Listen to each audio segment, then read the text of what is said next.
오늘 우리에게 주신 하나님의 말씀 보도록 하겠습니다.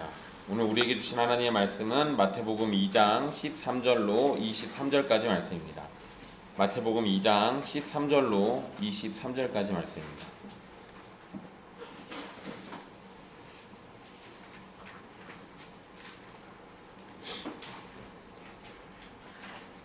귀하신 하나님의 말씀 받들어서 읽도록 하겠습니다. 그들이 떠난 후에 주의 사자가 요셉에게 현몽하여 이르되 헤롯이 아기를 찾아 죽이려 하니 일어나 아기와 그의 어머니를 데리고 애굽으로 피하여 내가 내게 이르기까지 거기 있으라 하시니 요셉이 일어나서 밤에 아기와 그의 어머니를 데리고 애굽으로 떠나가 헤롯이 죽기까지 거기 있었으니 이는 주께서 선지자를 통하여 말씀하신 바 애굽으로부터 내 아들을 불렀다 함을 이루려 하심이라. 이에 헤롯이 박사들에게 속은 줄 알고 심히 노하여 사람을 보내어 베들레헴과 그 모든 지경 안에 있는 사내 아이를 박사들에게 자세히 알아본 그때를 기준하여 2살부터 그 아래로 다 죽이니 이에 선지자 예레미야를 통하여 말씀하신 바 라마에서 슬퍼하며 크게 통곡하는 소리가 들리니 라헬이 그 자식을 위하여 애곡하는 것이라. 그가 자식이 없으므로 위로받기를 거절하였도다 함이 이루어졌느니라.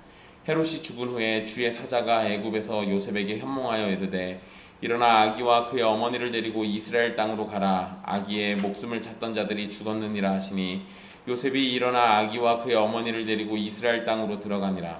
그러나 아켈라오가 그의 아버지 헤롯을 이어 유대의 임금됨을 듣고 거기로 가기를 무서워하더니 꿈에 지시하심을 받아 갈릴리 지방으로 떠나가 나사렛이란 동네에 가서 사니 이는 선지자로 하신 말씀에 나사렛 사람이라 칭하리라 하심을 이루려 함이로라.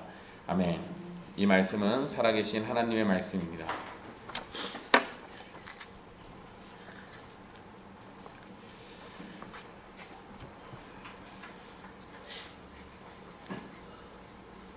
우리는 지난 시간 동방에서부터 유대인의 왕으로 나신 예수님을 경배하기 위해 찾아왔던 박사들과 관련된 이야기를 살펴봤습니다.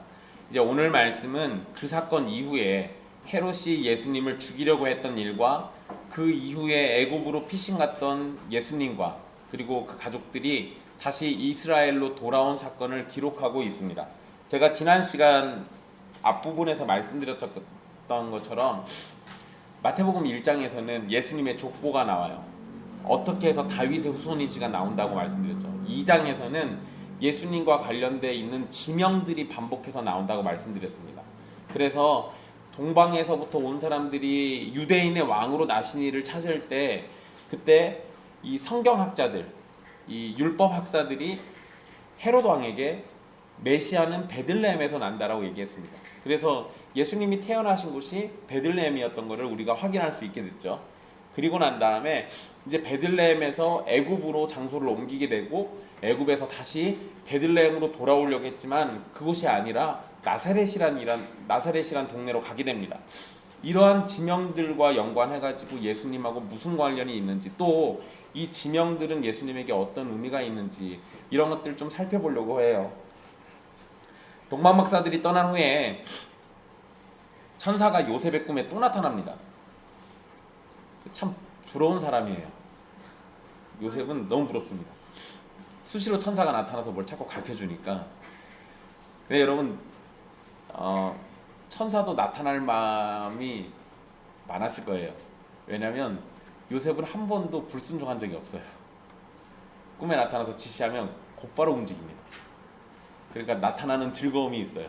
전해주는 즐거움이 있습니다. 천사는 이번에도 요셉에게 해야 할 일을 알려주는데요. 요셉에게 내려진 명령은 아기와 그의 어머니를 데리고 애굽으로 피하라는 겁니다. 그래서 여러분 그 13절에 보시면 헤롯이 아기를 죽이려 하니 일어나 아기와 그의 어머니를 데리고 애굽으로 피해서 가라 이렇게 돼 있어요. 그런데 여러분 일반적인 명령이라면 천사가 요셉에게 뭐라고 했어야 하냐면 너희의 가족을 데리고 애굽으로 가라 이렇게 얘기하는 게 일반적이죠. 그런데 천사는 아기와 그의 어머니를 데리고 애굽으로 피하라 이렇게 말했어요.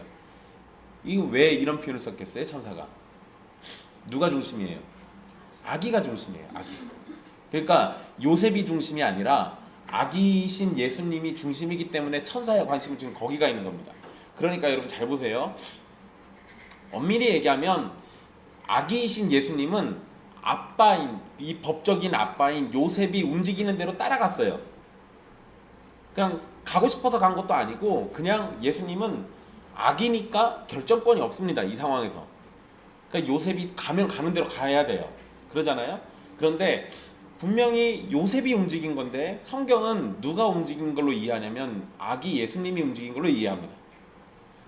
그러니까 성경에서의 관심도 계속해서 예수님에게 가 있다라는 거. 중심이 완전히 달라요. 아셨죠? 실제적으로는 요셉이 움직인 겁니다. 그렇지만 요셉이 움직인 그걸 통해서 예수님이 이 지명들과 어떻게 연관되는지를 엮어가지고 설명하고 있다라는 거. 요거를 잘 기억해 주십시오. 애굽으로 피해야 하는 기간은 사실 얼마인지 얘기를 안 합니다. 헤롯이 아기를 죽이려고 하니까 애굽으로 가라라고 해요. 얼마 동안 가라 이런 얘기가 없습니다. 애굽도 여러분 굉장히 넓잖아요. 애굽에 어디로 가라도 아니에요. 그냥 애굽으로 가라요. 그러니까 사실 어디로 가야 할지 또 얼마나 거기서 지내야 할지 요셉은 모르는 겁니다. 이러면 이거 약간 누구랑 비슷하지 않아요? 가라고 하니까 가긴 가는데 얼마나 가야 하는지 모르고 정확하게 거기 어디로 가는지도 몰라요. 그 아브라함 얘기랑 비슷하죠. 아브라함도 뭐라고 그랬어요? 하나님 나타나셔가지고 너의 본토 친척 아비집을 떠나 내가 내게 지시할 땅으로 가라 그러죠. 지시할 땅으로 가긴 가는데 하나님이 가나안 땅 어딘지 정확하게 얘기를 안 하십니다. 그러니까 아브라함이 가나안 지역으로 왔을 때 지역을 계속 돌아요. 여기서부터 저기로 막 이렇게 돌아요. 아이와 베델 사이 이 지역을 왔다 갔다 합니다. 그리고 거기로 가서 어떻게 되는지 사실 시간에 대한 얘기도 정확히 안 해줘요. 이게 뭔 소리냐면 아브라함에게 가라고 해놓고 거기 가면 자식을 줄 것처럼 얘기하셨는데 거기 도착하고도 25년이나 흐르고 난 다음에 아들이 주어집니다. 그러니까 시간도 명확하게 얘기를 안 했어요. 그러죠? 이게 여러분 구약에서도 이랬고 신약에서도 이랬어요. 뭐를 알려주려는 겁니까? 사실 사람에게 하나님은 자신의 구체적인 뜻을 정확하게 얘기하시지 않습니다. 우리에게 요구되는 건 뭐예요? 그러면 그냥 순종이에요. 그냥 여러분 우리 그런 거 있잖아요. 부모가 자식들한테 뭐 시킬 때 자식들 중에서 꼭 말 많은 애들은 물어봅니다. 이거 왜요? 이거 내가 왜 해야 돼요? 이렇게 자꾸 물어봐요. 그럼 귀찮은 부모들이 뭐라고 해요? 그냥 시킨 대로 해. 뭘 자꾸 궁금해하고 있어. 그냥 내가 얘기해주면 네가 알아? 그냥 시킨 대로 해. 이런 식이죠. 여러분 하나님이 우리를 대하실 때도 약간 비슷해요. 뭔가 잘 얘기를 안 해주세요. 그런데 여러분 뭔가 정확하게 얘기하시진 않지만 그게 최선이에요. 가장 좋은 길이에요. 그러니까 우리는 의심하지 않고 하는 겁니다. 여러분 정상적인 부모라면 자식에게 뭔가를 시킬 때 그게 자식에게 좋은 일이에요? 나쁜 일이에요? 정상적인 부모라면 좋은 일이에요. 자식은 그걸 의심할 필요가 없어요. 내 부모가 나한테 뭔가를 시켰어요? 그럼 좋은 일이에요. 나한테 유익이 되는 일을 시킬 거예요. 그게 정상적이지. 그런 마찬가지로 하나님이 우리에게 뭔가 시킬 때는 그게 유익이 되는 겁니다. 어쨌든 얼마의 기간인지 모르지만 하나님께서는 천사를 통해서 알려주실 때까지 애굽에서 지내야 한다고 했습니다. 그러니까 요셉은 정확하게 얼마나 애굽에서 지내야하는지 모른 채 명령을 따라야 했어요. 그런데 이렇게 피해야 하는 이유를 명확하게 얘기해 줬습니다. 헤롯이 아기를 찾아 죽이려고 하기 때문이라는 거예요. 여기서 헤롯은 여전히 헤롯 대왕입니다. 헤롯이 예수님을 죽이려고 한 것은 근데 아직 일어난 일은 아니에요. 그러니까 이거 시간을 잘 보셔야 돼요. 동방박사들이 떠났고 그날 밤 요셉이 꿈을 꾼 거예요. 꿈에 지금 이걸 천사가 계시를 주러 또 온 거예요. 그리고 천사가 나타나서 헤롯이 아기를 죽이려고 한다. 이거 미래의 일을 얘기한 거예요. 그러니까 빨리 가라 이거죠. 그래서 요셉은 헤롯이 앞으로 할 일이 무엇인지를 미리 경고받은 겁니다. 그래서 움직였던 거예요. 여기에서 여러분 그 13절에서 아기를 찾아 죽이려 하니라는 단어가 있어요. 여러분 그 단어 마태복음 27장 20절을 보시면 대제사장과 장로들이 예수님을 죽이자 하게 하였더니 라고 번역된 단어하고 똑같은 겁니다. 이걸 왜 말씀드리냐면 마태복음 2장이면은 그냥 지금 시작이잖아요. 예수님은 아기인 거고, 마태복음 27장은 예수님의 사역이 거의 끝마무리쯤 된 거예요. 예수님의 삶 자체가 원수들이 처음부터 끝까지 죽이려고 했습니다. 예수님의 인생은 이랬어요. 하나님의 아버지는 다스리시는 손으로 원수들의 계획을 멸하고 계셨습니다. 이것도 우리 때문에 그러신 거잖아요. 우리 때문에 사실은 이런 비참한 삶을 살고 있는 거예요. 여러분, 마귀가 하나님께 경배해야 합니까? 경배하지 않아야 합니까? 마귀도 하나님을 경배해야 합니다. 그러면 하나님이신 예수님을 마귀가 경배하는 건 당연한 일이죠. 그런데 하나님이신 예수님이 사람이 되셔서 이 땅에 오시니까 마귀가 무슨 짓 해요? 시험합니다. 경배가 아니라 시험을 해요. 원래는 예수님 그런 대접 받으실 분이 아니에요. 원래대로 하면 아기이시든 노인의 모습이시든 사람이 감히 예수님을 죽이려고 해서도 안 돼요. 그런데도 죽이려고 하는 일이 일평생 따라다녔습니다. 마귀의 시험도 예수님을 일평생 따라다닙니다. 누구 때문에? 우리 때문에. 우리 사람 때문에. 택하신 자들을 위해서 이런 모욕과 멸시를 다 당하시고 있다고요. 어쨌든 이 헤롯이 죽이려고 하는 이 상황을 요셉은 전해듣게 됩니다. 그리고 요셉은 이번에도 명령에 즉각적으로 순종하는 모습을 보입니다. 요셉의 꿈에 천사가 나타나서 지시를 했는데 요셉은 꿈에서 깨자마자 밤중에 일어나서 곧장 애굽으로 떠났습니다. 그게 14절이죠. 요셉이 일어나 밤에 아기와 그의 어머니 데리고 애굽으로 떠나가. 그러니까 잠에서 깨니까 그냥 바로 시행한 거예요. 밤에. 그리고 여러분, 여기서 이 아기와 아내를 데리고 애굽으로 간다는 거 사실 쉬운 일이 아니에요. 그런데 오밤중에 가는 건 더 쉬운 일이 아니죠. 보통 같으면 사람들 어떡하겠어요? 잠을 자고 그 다음날 바로 일어나. 아유, 캄캄한데 어딜 가냐. 무서워가지고. 캄캄한데 어딜 가. 그냥 아침에 해 뜨면 움직이자 이럴 거 아니에요. 요셉은 그거 아니에요. 헤롯이 아기를 죽인다는 소리 들으니까 자다 말고 깨가지고는 곧바로 움직여버립니다. 여기에서 여러분, 우리가 생각할 게 하나 있어요. 지금도 오밤중에 움직이는 거는 좀 조심해야 돼요. 위험해. 그러잖아요. 자동차가 그냥 누굴 오밤중에 나 지나가는데 확 치고 가도 누가 못 잡잖아요. 근데 여러분, 이거 2000년 전 얘기 생각해 보세요. 야간이면 들짐승이 뛰어다니기도 합니다. 들짐승이 뛰어다니기도 한다고.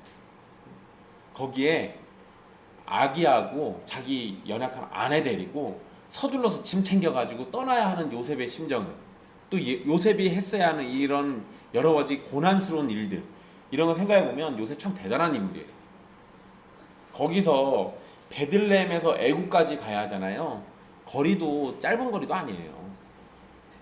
거기다가 이스라엘 사람들은 애굽을 별로 좋아하지 않습니다. 왜? 노예로 살았던 적이 있어서 별로 안 좋아해요. 그것뿐만 아니라 예레미야에서 보면 나중에 이스라엘이 멸망했을 때 유대인들이 예레미야를 잡아다가 애굽으로 끌고 도망가요. 거기서 살려고. 그러니까 하나님께 징계받아가지고 어쩔 수 없이 도망가서 살았던 데가 애굽이었어요.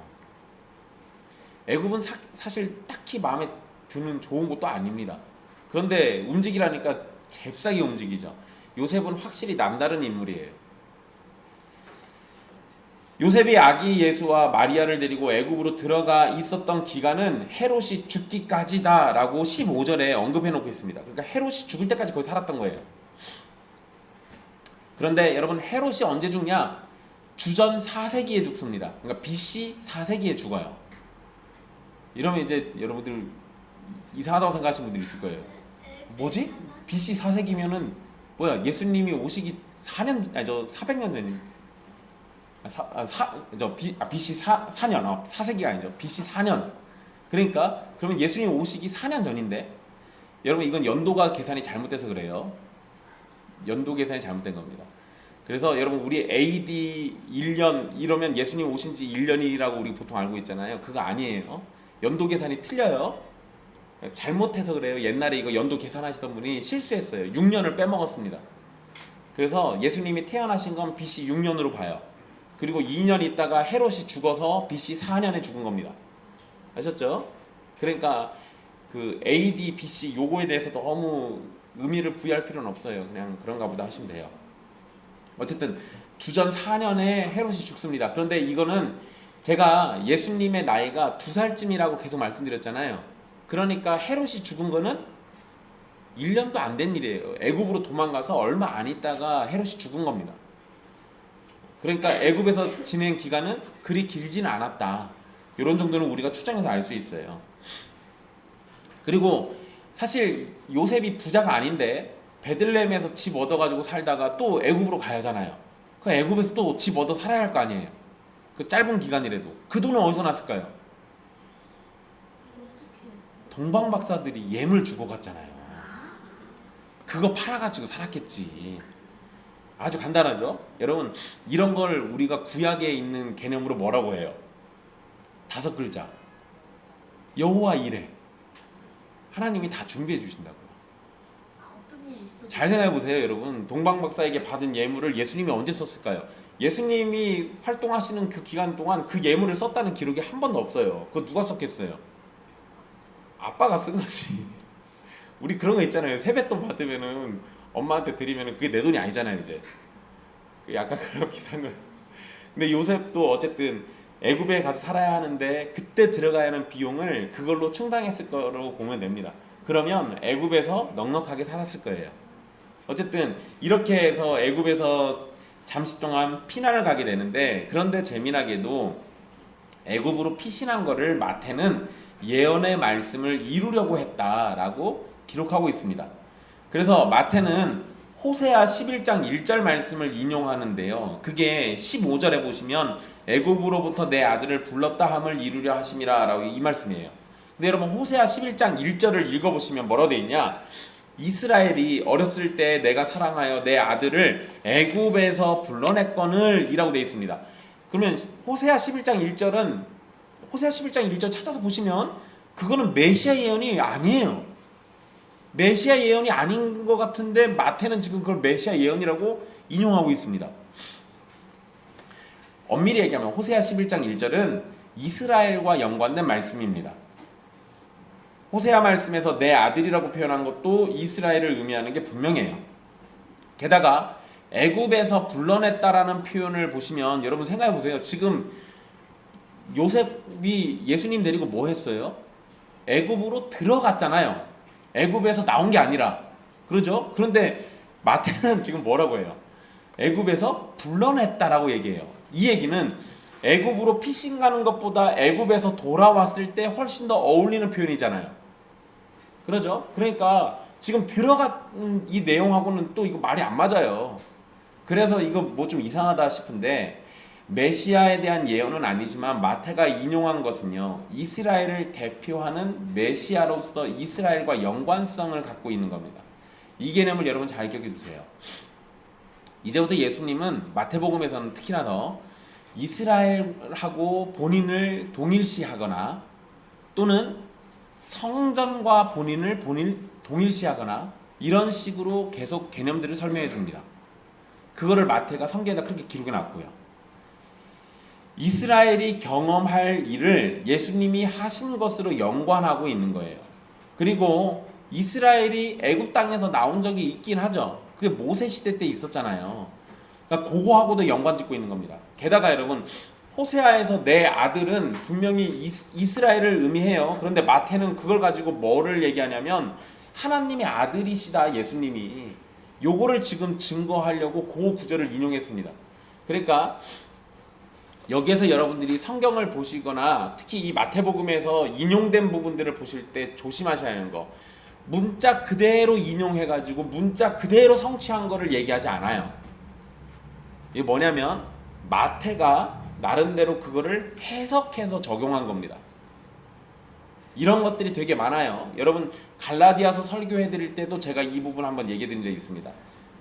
사도 바울이 시편 말씀을 인용했는데 원래 시편의 의미는 그거하고 반대인데 바울이 그거를 반대로 해석해가지고 갈라디아서에다가 적용을 해요. 그러니까 이게 뭐야, 성경 그대로 인용 안 했네? 그러면 이거 틀렸어가 아니라 뭘로 이해하시면 되냐면 성령에 의해서 감동받은 자들이 구약의 말씀들을 적용해가지고 우리에게 알려주고 있다라고 이해하시면 됩니다. 꼭 문자 그대로 인용할 필요는 없다라는 거예요. 아셨죠? 그 부분은 오해하지 마십시오. 자, 이제 16절의 이야기로 넘어가면은요, 여러분 16절은 12절에서부터 연결되는 이야기입니다. 그러니까 13절, 14절, 15절은 요셉이 애굽으로 도망간 이야기, 그것과 연관된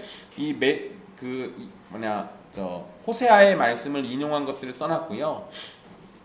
그리고 16절은 12절에서 꿈에 헤로데에게 가지 말라고 동방박사들이 지시를 받잖아요. 그리고 난 다음에 이어지는 게 16절입니다. 천사가 알려준 일로 인해서 동방박사들은 다른 길로 해서 자기 나라로 돌아가 버립니다. 베들레헴에서 예루살렘까지 8km 정도예요. 그러니까 동방박사들이 돌아갔다는 거는 금방 알 수 있었을 겁니다. 그리고 여러분, 제가 지난번에 말씀드렸잖아요. 동방박사들이 3명이나 4명만 온 게 아니라 자기들을 지켜주는 보디가드 같은 사람들을 대동하고 왔을 거라고요. 그러면 이 인원들이 굉장히 많았을 거예요. 적어도 수십 명.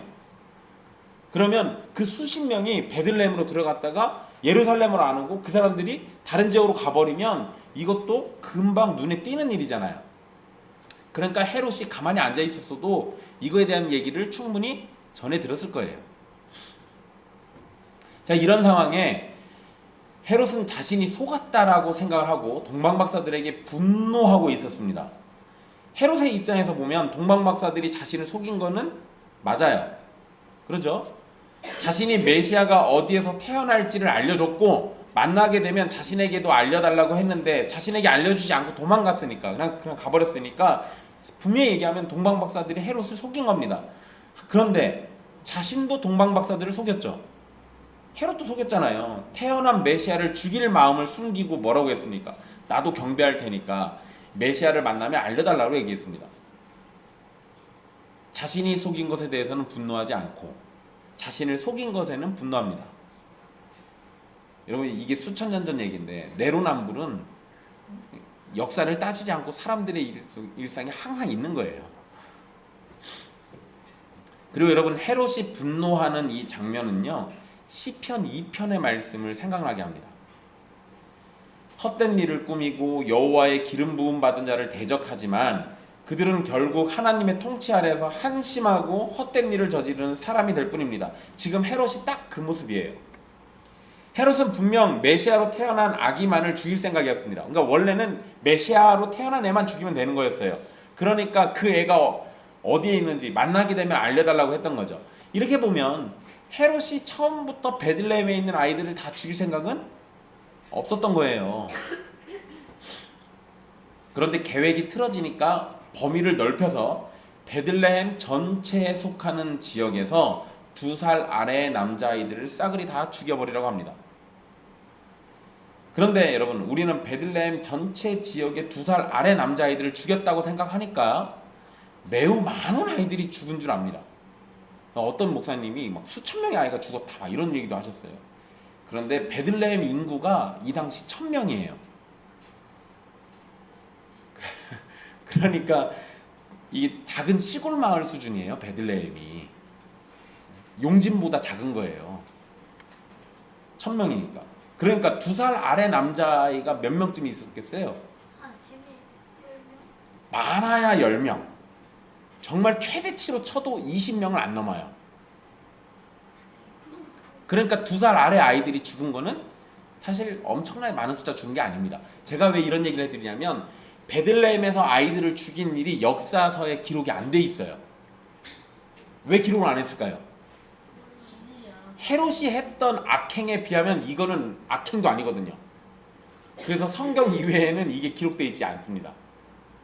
고작 그 정도 죽인 걸로는 기록할 이유가 없었던 거예요. 워낙 헤롯이 사람들을 많이 죽였기 때문에. 그러니까 수백 명이 죽은 게 아니기 때문에 기록서에다가 남겨놓지 않았습니다. 그런데 지난 시간에 말씀드렸죠. 자신의 왕권을 위해서 아내도 죽이고 아들들도 죽이는 헤롯이니까 이 정도 애들 죽이는 건 일도 아니에요. 그나마 다행인 건 베들레헴 전체를 싸그리 다 죽이지 않은 게 천만다행인 거예요. 그런데 여러분, 이 베들레헴에서 아이들이 죽은 사건도 마태는 뭐라고 얘기해 주냐면 예레미야를 통해 가지고 예언된 구약의 말씀의 성취라고 이야기합니다. 이번에는 예레미야 31장 15절 말씀을 인용해 가지고 설명을 합니다. 여러분, 예레미야 말씀의 이 31장 15절의 원래 배경은 이스라엘이 아수르로 끌려가고 그리고 바벨론으로 끌려간 사건에 대해서 언급하는 내용입니다. 라헬이라고 야곱의 아내가 하나 있죠. 야곱의 아내가 4명이 있습니다. 그 중에 첩 말고 본처가, 이것도 약간 좀 이상해요. 어쨌든 그냥 둘로 칩시다. 근데 라헬 말고 레아라고 하나 또 있죠. 레아가 언니고 동생이 라헬이에요. 근데 라헬은 자식이 있었어요, 없었어요? 처음에는 없었습니다. 그러다 나중에 자식을 낳아요. 그 누굴 낳았어요? 요셉을 낳죠. 그리고 또 하나 베냐민을 낳다가 죽습니다. 그러죠? 그래서 이때 이렇게 죽고 나서 이 라헬이 묻힌 데가 라마라고 해요. 그런데 이거는 정확하지 않습니다. 성경에도 안 나오는 얘기예요. 유대인들의 전통에 있어요. 라마에 묻혔다. 성경에는 베들레헴에 묻힌 걸로 되어 있습니다. 성경에는 베들레헴. 근데 이 라마가 베들레헴 옆이에요. 그러니까 그 당시에는 이 경계가 모호하기 때문에 그거를 베들레헴이라고 했을 가능성이 있어요. 어쨌든 라마에 묻혔다라고 알려져 있는데 포로로 끌려가는 자신의 후손들을 보고 우는 모습을 묘사한 거예요. 그러니까 이게 뭐냐면 라헬이 실제 살아있을 때 본 게 아니라 라헬은 무덤에 있는 거예요. 무덤에 있는데 자기의 후손들이 포로로 끌려가는 거를 라헬이 보고 애통하고 슬퍼하는 그거를 지금 설명해 놓은 게 예레미야 31장 15절입니다. 어머니가 자신의 자녀들로 인해서 통곡하고 슬퍼하는 모습을 말하면서 베들레헴에서 벌어진 사건의 슬픔과 연결하고 있는 거예요. 그러니까 읽어보면 정말 안타깝고 끔찍한 일이 벌어졌고 그것을 라헬이 자기 자녀들을 보고 슬퍼하며 우는 것처럼 베들레헴에서도 몇 명, 너무 적은 숫자라 해도 아이들이 죽었는데 엄마들이 안 슬퍼하겠어요? 그 통곡 소리를 이 예언과 연결해가지고 얘기하고 있는 겁니다. 그런데 여러분, 이 구절은 슬픔으로 끝나지 않아요. 이거 오해하시면 안 돼요. 마태가 예레미야 31장 15절만 인용했는데요. 여러분, 예레미야 31장 전체에서 슬픈 구절은 딱 15절 하나밖에 없습니다. 나머지는 다 뭘까요? 새 언약과 연관되어 있는 말씀이에요. 예레미야 31장 전체가 새 언약하고 연관되어 있다고요. 그 중에서 딱 하나 슬픈 게 15절이에요. 그리고 예레미야 선지자가 15절을 이렇게 얘기해놓고 16절, 17절에 뭐라고 하나님의 말씀을 전하고 있냐면 이렇게 전합니다. 제가 읽어드릴게요. 내 울음소리와 내 눈물을 멈추어라. 내 일에 삭을 받을 것인즉 그들이 그의 대적의 땅에서 돌아오리라. 여호와의 말씀이니라. 너희 장래에 소망이 있을 것이라. 너희 자녀가 자기들의 지경으로 돌아오리라. 여호와의 말씀이니라. 뭔 소리냐면 라헬이 지금 울잖아요. 내 자식들이 포로로 끌려가는 거 보고 울었다고요. 그거를 지금 얘기했는데 그리고 난 다음에 하나님이 뭐라고 하냐면 야, 너 울지 마. 울지 마. 너 지금 네가 당한 일에 대해서 삭을 받을 거야. 그리고 너희 자녀들이 끌려갔지? 대적의 땅에서 다시 돌아올 거야. 너희 장래에 지금 소망이 없는 것처럼 보이지? 아니야. 소망이 있어. 너희 자녀들 다시 너희 땅으로 돌아올 거야. 이게 여호와의 말씀이야 라고 지금 전해준 거예요. 그러니까 이러면요, 여러분, 마태는 지금 이 베들레헴에서의 통곡 소리, 라헬이 슬퍼서 우는 소리만 얘기해 놨지만 이 구절을 유대인들이 봤을 때는 곧장 뭔 생각하겠어요? 슬퍼하고 끝날 일이 아니라고요. 이 다음 얘기를 생각해 보면 이때 울었던 자들은 어떤 식으로든 하나님께 보상 받았다고요. 어떤 식으로든 하나님이 위로해 줬을 거라고요. 말씀에 그렇게 써 있으니까. 그러니까 여기에서 슬퍼하는 거에만 집착하지 말고 우린 뭘 생각해야 돼요? 하나님이 위로해 주셨다라는 거를 기억하시면 됩니다. 아셨죠? 요거 잘 기억해 두십시오. 하나님께서는 이 슬픔에 대해서 어떤 식으로든 보상해 주실 것인데 그것은 미래에 있을 소망이라고 말씀하고 계세요. 분명 하나님은 자기 백성들의 슬픔을 그대로 두시는 분이 아니시라는 거예요. 여러분들에게 그대로 적용하면 여러분들 살면서 슬픈 일, 괴로운 일, 눈물 나는 일들이 있잖아요. 주님이 여러분들에게 그런 걸 주셨을 때는 그냥 주시는 게 아니라 여러분들을 위해서 어떤 보상을 주시려고 잠깐 그런 괴로움을 주실 수도 있어요. 그러니까 그때 겪는 그 슬픔에 집착하지 말고 그 너머에 있을 하나님의 위로를 바라보시는 게 성도들이 마땅히 가져야 하는 자세라는 겁니다. 그거 기억해 두십시오. 자, 이제 19절 말씀부터 다시 돌아가서 보면요, 헤롯은 베들레헴에서 아기들을 죽인 이후에 얼마 되지 않아서 죽었습니다. 그리고 다시 천사는 요셉의 꿈에 나타나서 해야 할 일을 가르쳐주게 됩니다. 여러분, 제가 지난 시간에 이 헤롯 얘기 해드렸는데요, 헤롯이 자기가 죽을 때쯤에 1000명 정도를 납치해가지고 죽이려고 했습니다. 제가 그 얘기 해드렸죠. 자기가 죽으면은 이스라엘 사람들이 안 슬퍼할 것 같아요. 자기가 한 짓이 있으니까. 그러니까 이 고을의 장로들을 싹 다 잡아서 죽이려고 했어요.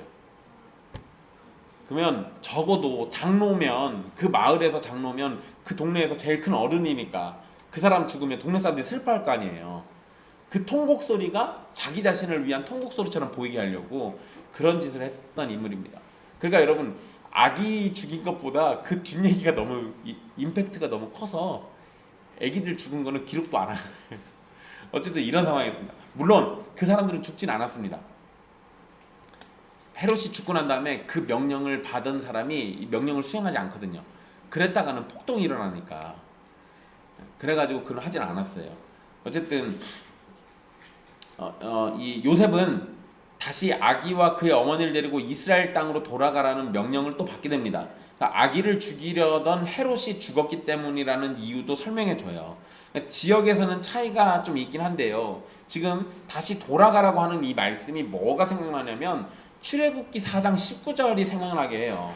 모세가 애굽에서 도망쳐서 미디안에서 살 때 하나님께서 모세에게 나타나셔가지고 애굽으로 돌아가라 라고 명령하실 때도 모세의 목숨을 노리던 자가 다 죽었다고 말씀해 주셨었습니다. 그러니까 모세 같은 경우는 미디안에서 애굽으로 들어가는 거지만 예수님은 애굽에서 가나안 땅으로 오는 거예요. 그러니까 이 지역의 차이는 좀 있지만 의미는 지금 비슷하다고요. 너를 죽이려던 사람들이 없으니까 이제 다시 돌아가라, 이 얘기잖아요. 그래서 여러분, 이것도 여러분 알아두셔야 하는데, 마태복음에서는 이 구약의 모세하고 예수님을 연관해가지고도 설명을 자주 합니다. 이것도 잘 기억해 두십시오. 이제 좀 있으면 여러분 우리가 5장에서부터 산상순이라는 걸 살피게 돼요. 팔복의 내용이 나오고 그리고 산상순이 나오잖아요. 이거를 학자들은 대부분 다 뭘로 얘기하냐면, 모세가 이 시내산에서 하나님의 율법 받아가지고 신명기에서 자기가 죽기 전에 산에 올라가서 설교하거든요. 그거하고 연관해가지고 예수님이 산에서 하신 설교가 모세가 했던 설교와 이 오버랩된, 이렇게 겹치도록 그렇게 설명을 하고 있다라고 봐요. 그러니까 그거 말고도 모세하고 연관되는 것들이 굉장히 많이 있어요. 어쨌든 이거는 예표로서 이렇게 이해하면 됩니다. 어쨌든 모세를 노리던 사람들이 다 죽어서 돌아가라는 것과 마찬가지로 아기 예수를 죽이려던 자가 다 죽었기 때문에 되돌아가라는 명령이 요셉에게도 주어집니다. 여러분, 모세도 아기였을 때 죽을 뻔했었죠. 그러잖아요. 모세도 죽을 뻔했었습니다. 예수님도 죽을 뻔했죠. 연관돼요, 이렇게. 그리고 목숨을 노리던 자가 죽었기 때문에 되돌아가라는 명령도 똑같이 받습니다. 그래서 예수님과 연관되는 일들이 이렇게 많기 때문에 마태는 이걸 통해서 모세가 예수님을 예표한다라는 것을 말해주려고 이런 식의 표현들을 자꾸 쓰고 있어요. 이거 잘 기억해 두십시오. 그리고 여러분, 좀 재미난 건데, 그 20절에 목숨을 찾던 자들이 죽었느니라 라고 되어 있죠. 목숨을 찾던 자들이라고 되어 있습니다. 복수형이에요.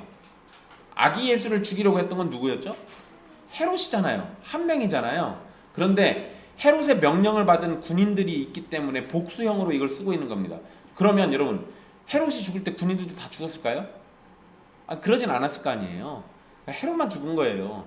그런데 이 명령을 내렸던 왕이 죽었기 때문에 그들에게 내려진 명령도 죽은 것으로 간주해요. 그래서 지금 이걸 복수형으로 써놨습니다. 요셉은 이번에도 즉각적인 순종을 보이는데요. 여러분들이 요셉이라고 생각해 보세요. 어떨 것 같습니까? 베들레헴에서 정착해 잘 살고 있었어요. 아기도 잘 크고요. 나름대로 거기서 2년 정도 지내면서 일자리도 잘 구해가지고 이제 먹고 사는 거 그렇게 어렵지 않았을 겁니다. 근데 난데없이 도망갔어요. 그래서 애굽으로 갔습니다. 갔는데 몇 달 안 있다가 다시 또 가래요. 어떨 것 같아요, 여러분? 아니 어떻게? 짐 또 싸야잖아요. 짐 또 싸야잖아요. 그러니까 이거 왔다 갔다 참 사람 참 피곤하게 한 번만 해주시지. 근데 요셉은 그런 불평 없어요. 하라면 그냥 바로바로 합니다. 즉각적인 순종을 계속 보여주고 있어요. 제가 예수님 말고 다른 존재들을 높이는 걸 별로 좋아하지 않는데 요셉은 이런 데서는 참 훌륭하신 분인 게 분명해요. 그러니까 여러분 생각해 보세요. 성경에서 요셉을 찬송하는 얘기는 안 나옵니다. 그러죠? 그런데 우리는 왜 하필이면 다윗의 자손들이 그렇게 많은데 그 많은 집안 중에서 하필이면 요셉이었을까? 이런 거 한 번쯤은 생각해 볼 법 하잖아요. 근데 보세요. 요셉이 하는 행동 보세요. 그 많은 집 중에서 요셉을 고르신 이유가 이렇게 있는 거예요. 그 많은 사람들 중에서 요셉을 고르신 이유가 이렇게 있다고요. 요셉은 하나님의 말씀이면 즉각적으로 순종하는 인물이에요. 그래서 요셉을 처음에 묘사할 때 뭐라고 불렀어요? 의로운 사람이라고 그랬잖아요. 이건 뭡니까? 하나님은 어떤 사람들을 쓰세요? 의로운 사람들을 쓰십니다. 여러분들이 하나님의 도구가 되어서 쓰임받기를 원하시면 여러분들이 어떻게 되시면 돼요? 의로운 사람이 되시면 됩니다.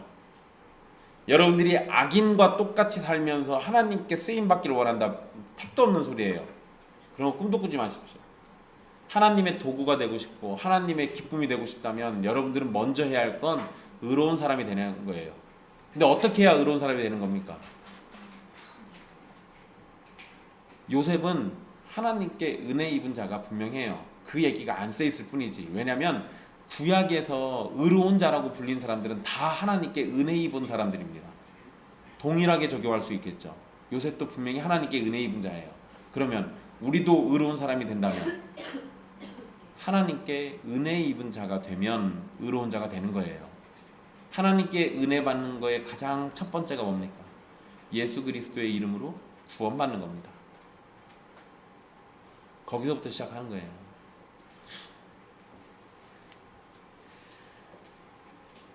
요셉은 받은 명령을 따라서 애굽에서 이제 이스라엘로 다시 돌아갑니다. 그래서 일단 이스라엘 땅으로 가라고 했어요. 이번에도 20절에 이스라엘 땅 어디라고 얘기 안 했습니다. 그냥 이스라엘 땅이라고 했어요. 그러니까 이스라엘에 있는 땅들 중에서 이제 요셉이 정해가지고 가면 되는 거예요. 그런데 요셉이 당연히 원래대로 했다면 어디로 갔겠어요? 베들레헴으로 갔어야죠. 원래 거기 집이 있었으니까. 그러잖아요. 그래서 요셉의 원래 계획은 베들레헴으로 돌아가는 거였습니다. 그런데 22절에 보시면, 그러니까 21절에는 요셉이 이스라엘 땅으로 일단 들어왔어요. 그런데 22절에 뭐라고 설명합니까? 아켈라오라는 사람이 아버지 헤롯을 이어서 유대 임금이 됐대요. 그래서 거기를 가기를 무서워했다라고 되어 있습니다. 근데 여러분 여기 유대 임금이라고 되어 있죠. 유대 임금. 이제 여기서는 약간 좀 달라집니다. 이게 뭐냐면 이 원래 계획은 유대 지역에 있는 땅으로 가는 거였어요. 그러면 유대인 땅 중에서 요셉이 갈 만한 곳은 베들레헴밖에 없습니다. 그러니까 원래 계획은 베들레헴으로 가려고 했는데 아켈라오라는 인물이 헤롯 다음에 왕이 돼가지고 거기를 다스린다는 얘기에 무서워가지고 베들레헴을 안 들어가요. 헤롯이 죽은 이후에요. 원래 여러분 헤롯이 자기 아들들 제가 죽였다고 그랬잖아요. 근데 죽인 아들들 말고도 다른 자식들이 또 있었습니다. 근데 이 자녀들 중에서 죽기 전에 3명의 아들에게 이스라엘을 분배해줘요. 나눠서 왕이 되게 합니다. 이거를 분봉왕이라 불러요. 분봉왕. 그래서 전체 이스라엘을 다스리는 게 아니라 이스라엘을 3개로 쪼개가지고 나눠서 다스렸기 때문에 이걸 분봉왕이라고 부르는데, 그러니까 일반적인 왕보다는 낮은 위치예요. 권세가 낮습니다. 이 베들레헴 지역을 다스리는 아켈라오는 매우 잔인한 인물이에요. 통치 초기에 시작과 동시에 3,000명 죽이고 시작했습니다. 그러니까 헤롯 대왕도 무시무시한 사람인데 아들도, 이 보통 인물이 아니에요. 그러니까 요셉이 이 베들레헴으로 가는 걸 무서워했던 겁니다. 갔다가는 헤롯이 그랬던 것처럼 또 애기 죽인다고 또 혹시 사람 죽일까봐 겁나는 거예요. 그래서 요셉의 두려움을 아시는 하나님께서는 요셉에게 또 꿈에 명령을 주시는 거예요. 그래서 22절 보시면 아켈라오가 그의 아버지 헤롯을 이어 유대 임금됨을 듣고 거기 가기를 무서워하더니 꿈에 지시하심을 받아 어디로 가라? 갈릴리 지방으로 떠나가 이렇게 돼 있어요. 그리고 그러니까 꿈에 또 지시를 받은 거예요. 근데 여러분 여기서도 갈릴리 지방으로 가라고 지시를 받은 게 아니라 꿈에 지시를 받아서 여기 말고 다른 지역으로 가라는 얘기를 들은 거예요. 그런데 요셉이 뭘 선택하냐면 요셉은 갈릴리 지방으로 간 겁니다. 자 이제 여러분 여기서 한 가지 우리가 생각해야 할 건 요셉의 두려움을 하나님이 알고 계셨죠. 그리고 그 아는 두려움을 무조건 이겨내라고 하신 게 아니라 두려움이 있는 걸 아시니까 그거를 하나님이 어떻게 해주신 거예요? 공감해 주신 거예요. 야, 왜 아켈라오가 무서워? 내가 전능한 하나님인데 겁먹지 마. 그냥 가. 이렇게도 하실 수 있잖아요. 그런데 요셉이 두려워하는 거를 하나님 알고 계셨다고요. 그리고 그거를 밀어붙인 게 아니라 그 두려움을 용납해 주고 있어요. 받아들여 줬다고요. 하나님은 우리의 연약함을 책망하시는 게 아니라 우리의 연약함은 그대로 인정해 주시면서 쓰신다고요. 이래서 감사한 거예요. 하나님은 우리를 로봇처럼 절대 다루시지 않습니다. 어쨌든 이런 명령을 따라서요, 요셉이 갈릴리 지방으로 가게 됩니다. 요셉이 도착한 곳은 갈릴리 지방의 나사렛이라는 동네예요. 그게 23절에 나사렛이라는 동네에 가서 살았다라고 돼 있죠. 근데 여러분 이곳은 마태복음에서는 언급이 되지 않지만 제가 지난번에도 말씀드렸는데 누가복음에서는 요셉과 마리아의 고향이 나사렛이라고 기록되어 있습니다. 그러니까 요셉은 베들레헴으로 가려고 했다가 그게 안 되니까 자기 고향으로 다시 돌아간 거예요. 나사렛에 다시 간 겁니다. 당시의 기록을 보면은요, 나사렛은 베들레헴보다 더 작은 동네입니다. 인구가 500명 정도밖에 안 돼요. 굉장히 조그마한 동네예요. 그런데 여러분 요셉과 마리아에게는 사실 여기가 고향이니까 익숙한 곳이죠. 익숙한 곳이에요. 그러니까 안정감이 있을 겁니다. 그러죠. 내가 옛날에 살았던 곳이니까 그러잖아요. 동시에 마리아가 혼인 전에 임신한 사실을 알기 때문에 사람들의 시선과 편견으로 마음이 힘들었던 곳이기도 합니다. 그러니까 요셉이 나사렛으로 들어가는 거는 용기가 필요한 거예요. 그냥 간 게 아니라고요. 그런데 이곳은 천사가 거기로 가라고 해서 간 게 아니라 요셉이 아켈라오를 피해서 선택한 장소였습니다. 하나님께서 인도하시는 과정 가운데 사람의 책임 있는 결정도 사용된다라는 것을 알 수 있는 부분이에요. 그러니까 나사렛으로 들어가기로 결정한 거는 요셉이 한 거예요. 아셨죠? 그러니까 하나님은 우리가 무조건 하나님의 뜻에 순종해야 한다 그러고 가만히 앉아서 하나님이 뭐라고 하시는 것만 듣는 것만 원하시는 게 아니라 때로는 적극적으로 책임감 있는 행동을 하기도 원하셔요. 그리고 또 여러분 하나님이 우리가 그렇게 하는 행동을 하나님은 자신의 뜻이 성취되도록 이끄시고 다스리신다고요. 요셉은 갈 곳이 없어서 지금 나사렛으로 다시 돌아갔는데 재미나게도 그 나사렛으로 돌아간 거를 마태는 또 뭐라고 해요? 선지자를 통해서 예언하신 말씀이 이루어지는 거라고 얘기합니다. 선택은 요셉이 했는데 알고 봤더니 그게 이미 구약의 선지자들을 통해서 예언된 말씀이었다는 거예요. 요셉이 아기 예수와 마리아를 데리고 나사렛에서 돌아간 것을 마태는 이제 선지자를 통해서 하신 말씀이라고 하는데요. 여러분 성경에 보시면 23절에 그 중간쯤에 나사렛 사람이라 칭하리라 해놓고 거기에 뭐 디귿이든 뭐든 이렇게 써 있을 거예요. 그러죠? 그리고 거기 밑에 보시면은 이사야 11장 1절이라고 이렇게 돼 있을 겁니다. 그러죠? 자 이제 여러분 이사야 11장 1절 찾아보세요. 이사야서 11장 1절.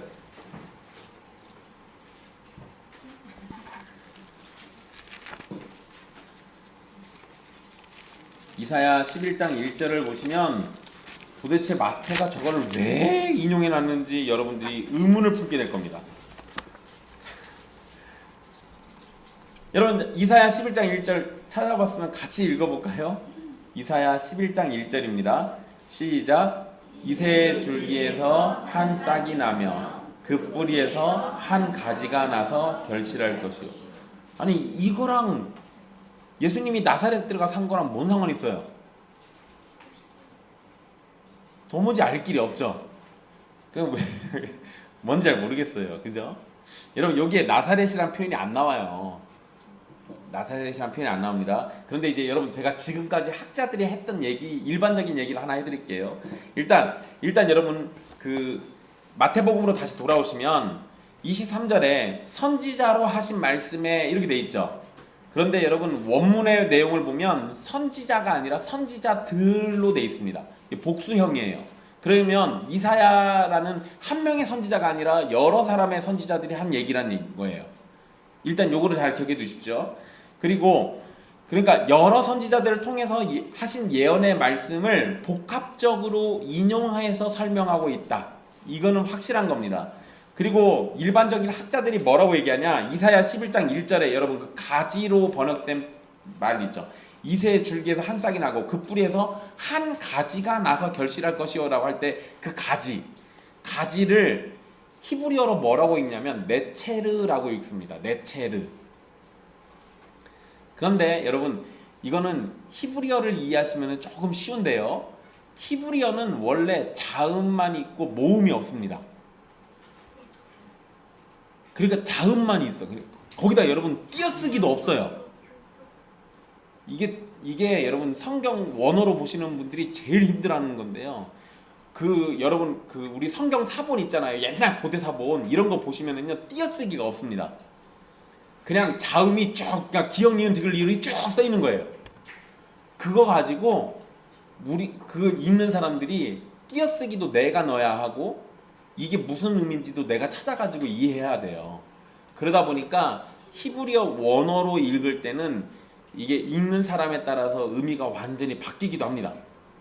그런 차이가 있다. 일단 이런 정도는 기억해 두세요. 그나마 지금 우리가 보는 거는요, 나중에 랍비들이 이거를 자기들도 잘 못 읽어요. 유대인들도 너무 힘드니까 랍비 중에 마소라라는 집안의 사람들이 여기다가 자음, 모음을 붙여요. 점을 찍습니다. 그거를 모음으로 쓰거든요. 그러고 난 다음에 히브리어를 읽을 때 모음과 자음이 조합이 돼가지고 좀 더 읽기 쉽게 됐어요. 지금은 그냥 이거 상식으로 알고 계세요. 그런데 여러분 이 가지가 네체르예요. 네체르. 그냥 니은, 치읓, 리을이라 생각하시면 돼요. 나사렛, 니은, 치읓, 리을이에요. 그러니까 요거를 히브리어 자음만 놓고 보면 두 단어가 똑같아요. 그래서 이게 그거다라고 학자들이 생각을 한 겁니다. 그런데 저는 거기에 동의하지 않아요. 일단 나사렛하고 네체르는 발음도 비슷하지가 않습니다. 그러지 않아요? 그냥 단지 히브리어 자음만 똑같은 것 뿐이에요. 그러니까 이거 두 개는 연결을 짓기도 어렵고, 거기다가 제가 앞에서 말씀드렸잖아요. 선지자 한 명이 아니라 선지자들이 한 얘기라고. 그러면 이거는 이사야 말씀만 인용하지 말고 다른 말씀도 인용해야 하는데 다른 말씀에서 이 가지가 나오는 게 없어요.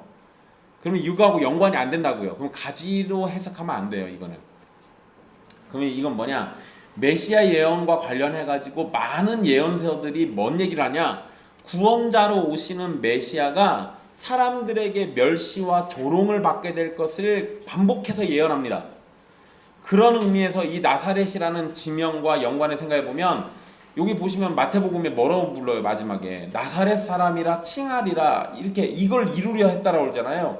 그러니까 나사렛 사람이라는 이 칭호는 사람들의 멸시와 조롱을 받는 것을 의미한다라고 볼 수 있습니다.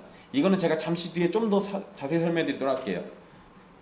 자, 이제 오늘 말씀 좀 정리해 보면, 우리 오늘 말씀에서 몇 가지 생각할 게 있습니다. 일단 먼저 예수님은 이 땅에 생명과 구원과 회복을 주시려고 이 땅에 오셨잖아요. 그런데 그런 예수님을 헤롯은 죽이려고 했습니다. 헤롯은 파괴하고 무너뜨리고 빼앗으려고 하는 인물로 구원자와는 반대되는 인물이에요. 그러니까 적그리스도 같은 인물이죠. 헤롯이 아무리 대단한 권력을 가지고 예수님을 죽이려고 해도 그를 지키시는 분은 전능하신 하나님 아버지십니다. 그래서 동방박사들을 돌아가게 하셨고, 요셉에게 위험을 알려서 피하게 하시고, 돌아올 때를 알려주셨고, 예수님이 나사렛이라는 곳에 지내도록 인도해 주셨어요. 이게 다 하나님의 섭리라고요. 막강한 권세를 가진 헤롯이 아무리 날뛰어도 하나님의 섭리, 다스리시는 그 손을 이길 수가 없어요. 하나님은 요셉의 두려움까지도 무시하거나 모르시지 않았고 인도하신 가운데 요셉의 두려움까지도 생각하시면서 인도해 주셨습니다. 즉 우리의 구원을 위해서 하나님은 아주 세밀한 부분까지 간섭하시고 다스리고 계신다는 걸 우리가 알 수 있어요. 또한 하나님께서 예수님을 지키시기 위해서 요셉에게 꿈을 통한 계시를 주셨던 것처럼 자기 백성의 삶을 섭리하시고 지키신다는 점도 우리 생각해 볼 수 있습니다. 물론 여러분 요셉의 경우처럼 우리에게 꿈으로 계시를 주시거나 천사가 나타나서 해야 할 일을 가르쳐주는 일은 거의 없을 겁니다. 하지만 하나님은 성령님께서 그리고 성령님하고 말씀을 통해서 여전히 백성들을 돌보고 계시잖아요. 여러분들을 끊임없이 성령과 말씀으로 다스리고 있다고요. 우리가 보지 못하는 영역에서 하나님의 손은 계속해서 자기 백성을 향해 일하고 계십니다. 그러니까 여러분, 이 세상의 막강한 권세가 아무리 우리를 뒤흔들어도 우리를 지키시고 보호하시는 하나님이 있다는 사실을 잊어버리지 마시라는 거예요. 이거를 잃어버리면 우린 자꾸 세상의 위협에 마음을 빼앗겨서요, 그 세상의 위협을 싸워서 이길 우리의 힘을 찾고 생각합니다. 그런데 그러지 마세요. 물론 여러분, 만약에 우리나라가 무슨 공산화되면, 우리가 어디 중국이나 북한 애들이 쳐들어와가지고 우리가 완전히 공산화돼 버리면 우리 마음대로 예배 못 드리겠죠. 그러면 이제 우리 나름대로 또 예배 드리려고 어디 땅굴을 파든지 어디서 몰래 숨어가지고 모여서 예배를 드리든지 아마 이럴 거예요. 그런 거는 노력을 우리가 해야겠지만, 우리가 설령 그런 상황이 되더라도 우리를 지키시고 보호하시는 하나님에 대한 의심을 갖지 말라고요. 하나님께서 그 상황도 역전시켜 주시거나 또는 그 처지 가운데서도 우리가 살 수 있는 길을 분명히 만들어 주실 거예요. 그 하나님이 요셉의 하나님만 되시는 게 아니라 여러분의 하나님이시기도 합니다. 그거를 꼭 기억해 두십시오. 두 번째로 여러분 생각할 것은, 하나님은 백성들의 슬픔까지도 선한 일이 되게 하신다는 겁니다. 헤롯은 자신의 악함을 따라서 메시아이신 예수님을 죽이려고 했고, 그게 실패하니까 베들레헴의 2살 이하의 모든 남자아이들을 죽였습니다. 그런데 이런 끔찍한 일이 벌어지는 것조차도 마태는 예언자들을 통해서 이미 예언된 일이라고 전해줬습니다. 그런데 여러분, 사람들은 이런 일을 마주할 때 뭔 소리예요?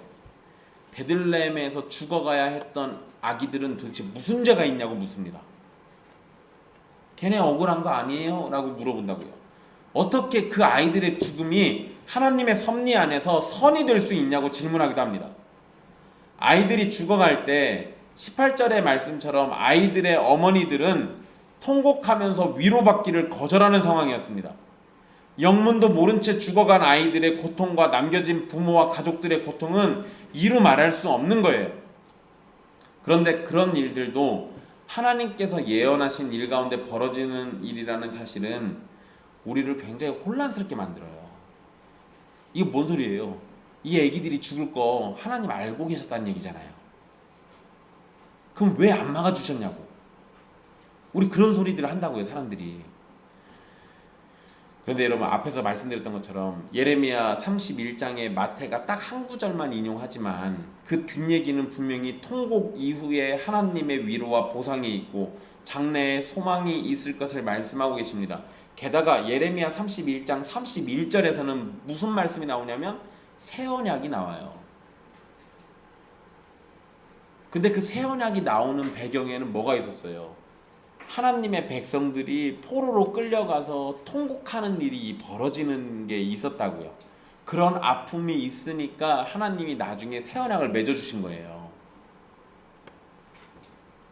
하나님의 백성들이 죄와 악으로 끔찍한 일을 당하고 고통이 찾아오기도 하지만, 그런 일들은 하나님께서 예수 그리스도를 통해서 성취하신 새 언약의 복을 위해서 사용되는 도구가 된 겁니다. 또한 하나님은 자기 백성들의 슬픔을 통해서 그들에게 구원자가 필요하심을 더욱 분명히 알게 해주시고 그들에게 소망 되시는 하나님을 바라보도록 만드셨어요. 헤롯의 악행으로 죽어간 아이들과 고통을 받은 부모들은 새 언약과 함께 하나님께 적절한 보상과 위로를 받았을 겁니다. 이건 우리가 모르는 일인 것 뿐이지 성경에 분명히 위로 준다고 써 있었으니까 우리가 모르는 어떤 위로와 보상이 그들에게 분명히 있었을 거예요. 우리는 이런 일이 있을 때 이 억울한 죽음 또는 그들의 억울함 이거에만 집중하기보다 그 일을 통해서 새 언약을 체결하시고 예레미야 31장 33절의 말씀처럼 나는 그들의 하나님이 되고 그들은 내 백성이 될 것이라는 말씀을 통해서 하나님으로부터 오는 복을 봐야 돼요. 왜 그런 억울한 일을 당하게 하셨을까가 중요한 게 아니라 그 이후에 그 일들을 통해 가지고 더 큰 복을 주시는 하나님을 보라고요. 하나님은 애굽 땅에서 신음하던 이스라엘을 그들의 탄식 소리를 외면하지 않으셨습니다. 바벨론 포로로 끌려갔던 이스라엘의 슬픔을 무시하지 않았어요. 하나님은 자기 백성들의 울음소리를 즐거워하지 않습니다. 하나님은 자기 백성들이 흘린 피를 그냥 버리지도 않으세요. 하나님은 자기 백성들을 끝까지 사랑하시는 분이시라는 걸 절대 잊어버리지 마십시오. 그리고 이제 여러분 마지막으로 나사렛에 대한 이야기를 정리해 드릴게요. 나사렛 사람이라고 불리는 것은 어떤 의미일까? 아까 말씀드린 것처럼 나사렛은 베들레헴보다 더 작은 마을입니다. 유대인의 왕으로 오신 분께서 지내시기에는 너무도 초라한 장소예요. 우리로 치면 여러분 우리나라에 메시아가 왔다. 그럼 어디서 활동하시는 게 제일 좋겠어요? 서울이지. 뭐니 해도 서울이죠. 서울도 서울에서 어디요? 강남에서 활동하셔야죠. 근데 예수님이 어디 오신 것 같냐면 이거 갖다 적용한다 치면요. 예수님이 서울 아니고 전주에서 지내시다가 전주 옆에 있는 용진에서 그 시골 거기에서 지금 메시아로서 활동하신다라고 생각해 보세요. 여러분들이 제자라고 생각해 보세요. 뭐라고 할 것 같아요? 아니 왜 여기 계세요, 주님? 지금 여기서 한가하게 지금 노인네들 붙잡고 이러고 계실 겁니까? 아니면 서울에 저 1000만 인구가 사는 거기 가가지고 복음 전하실 겁니까? 우리 이런 거 따지지 않겠어요? 거기다가 여러분 만약에 메시아가 용진에서 났다 그러면 누가 그걸 믿어요? 누가 그거 믿겠어요? 안 믿을 거 아니에요. 성경에 나온 표현대로 하면 뭐라고 하겠습니까? 용진에 무슨 선한 것이 나겠느냐라고 하지 않겠어요? 여러분 실제로 그 말이 예수님에게 쓰입니다. 사람들도 메시아가 베들레헴에서 나는 거 알고 있었죠. 그러잖아요. 구약에 있는 말씀이었으니까. 그러니까 여러분 사실 예수님은 어디서 사셨어야 돼요? 적어도 베들레헴에선 살았어야 돼요. 적어도 예루살렘은 아니더라도 베들레헴. 그러면 여러분 베들레헴에서 예수님이 쭉 살았으면 예수님을 뭐라 불렀겠어요? 베들레헴의 예수라 불렀겠죠. 그러면 사람들도 메시아가 베들레헴에서 나신다는 걸 알고 있었으니까 예수님이 메시아이지 않을까라는 것을 더 빨리 알 수도 있었습니다. 그러잖아요. 그런데 예수님은요 구약 성경에서 한 번도 언급되지 않았던 나사렛이라는 지역에 가셔서 거기에 사셨고 나사렛 사람이라고 불리게 됩니다. 훗날 여러분 예수님의 제자가 되는 나다니엘이요 요셉의 아들 나사렛 예수라는 선지자가 있다라는 얘기를 전해 들으니까 나다니엘이 뭐라고 했냐면 요한복음 1장 46절에 나온 말씀이에요. 나사렛에 대해서 무슨 선한 것이 날 수 있느냐라고 하면서 우습게 여겼습니다. 그러니까 나사렛은 메시아가 있을 장소가 아니다. 나사렛은 심지어 누구도 안 난다. 선지자도 안 난다. 그런 동네는 보잘것없는 동네다. 이 얘기예요. 우리의 구원자이신 예수님이 나사렛 사람이라고 불리는 것은 대단한 칭호를 얻은 것이 아니라 오히려 사람들의 멸시와 조롱을 받는 칭호였어요. 사람들이 우습게 한다고요. 그래서 여러분 이게 나중에 반복됩니다. 가버나움 출신의 예수라고 하면서 비꼬아요. 가버나움에서 무슨 선지자가 나냐고 이런 소리 합니다. 나사렛 옆에가 가버나움이거든요. 어쩌면 여러분 예수님이 나사렛 사람이라고 불리는 것은 그만큼 사람들에게 대접받지 못하고 인정받지 못하고 멸시와 조롱을 받게 될 걸 알려주는 표현일지도 몰라요. 주님은 그렇게 천하게 대접을 받으면서도 자신이 택하신 백성들을 구원하시기 위해서, 그리고 하나님 아버지의 뜻을 이루기 위해서 나사렛 사람이 되는 것을 당연히 여기셨습니다. 예수님은 나사렛 사람이기 때문에 세상의 권력과 돈과 명예와는 아주 거리가 있어요. 그러나 천하게 대접받는 그 자리까지 찾아오신 구세주는 가장 천하게 여겨지는 사람들에게도 구원의 은혜를 베풀어 주시는 분이 되셨습니다. 그러니까 예수님이 나사렛 사람이라고 불림받는 건 오히려 너무나도 천하고 구원받을 자격도 없고 그럴 만한 가치도 없고 아무도 거들떠 보지 않는 사람들조차도 구원받을 수 있게 해주시는 분이라는 것을 너무나도 명확하게 알려주신다고요. 우리가 오늘날 그리스도인이라고 불리는 것도 비슷합니다. 우리는 그리스도인이라는 이름을 영광으로 생각하지만 처음에는 그리스도인이라는 말이 조롱의 표현이라고 말씀드렸어요. 물론 지금은 그리스도인이라는 말을 조롱과 멸시의 표현으로 사용하진 않지만 예수님이 나사렛 사람이라고 불리시면서 실제로 멸시를 받으셨던 것처럼 우리도 그리스도인이라는 이름으로 불리게 될 때 그리스도를 따르는 제자들이기 때문에 세상으로부터 멸시와 박해와 고통을 받게 되는 것이 지극히 정상입니다. 그리스도인은 세상의 타락에 동참할 수 없기 때문에 세상으로부터 외면당하거나 고통을 받는 겁니다. 우리는 음란한 세상과 구별되기 때문에 타락한 이들이 즐기는 즐거움에 동참할 수 없고, 음란한 이들은 오히려 우리를 조롱하면서 자신들의 타락을 합리화할 겁니다. 우리는 세상이 남용하고 있는 자유라는 이름으로 절대 진리인 성경을 무시하는 일을 마주하게 될 거예요. 그러나 우리는 그리스도를 따르는 사람들이기 때문에 그 어떠한 악에도 동참할 수가 없는 겁니다. 예수님께서 나사렛 사람이셔서 사람들에게 천대를 받으셨던 것처럼 그리스도 안에 사는 그리스도인인 우리도 예수님이 받으신 멸시와 고통에 동참하게 되는 겁니다. 그리고 예수님 안에서 받는 고통은 저와 여러분의 영광과 면류관이 될 겁니다. 사랑하는 형제 자매 여러분, 하늘 영광의 높으신 분이 나사렛 사람이라고 불리는 멸시를 받으셨습니다. 누구를 위해서요? 우리를 위해서. 이제 우리는 나사렛 예수이신 그분의 이름으로 구원을 받고 그리스도의 사람이라고 불립니다. 이것이 세상 사람들에게 멸시받아야 하는 이유라면 즐거워하십시오. 세상 사람들이 손가락질하는 거고 우리 보고 미련하다고 하면 그 손가락질과 조롱을 기뻐하십시오. 내가 그리스도의 사람이니까 그리스도가 멸시받았던 것처럼 우리도 멸시받는 겁니다. 그렇지만 그 멸시와 조롱을 넘어서 하나님은 자신의 뜻을 이루시거든요. 우리의 괴로움과 슬픔을 이용하셔서 하나님은 자신의 뜻을 이루실 겁니다. 그리고 언젠가 우리는 슬퍼했던 그 날들을 보상받게 될 겁니다. 그날이 언젠가 올 거니까 그날을 소망하면서 사십시오. 기도하겠습니다.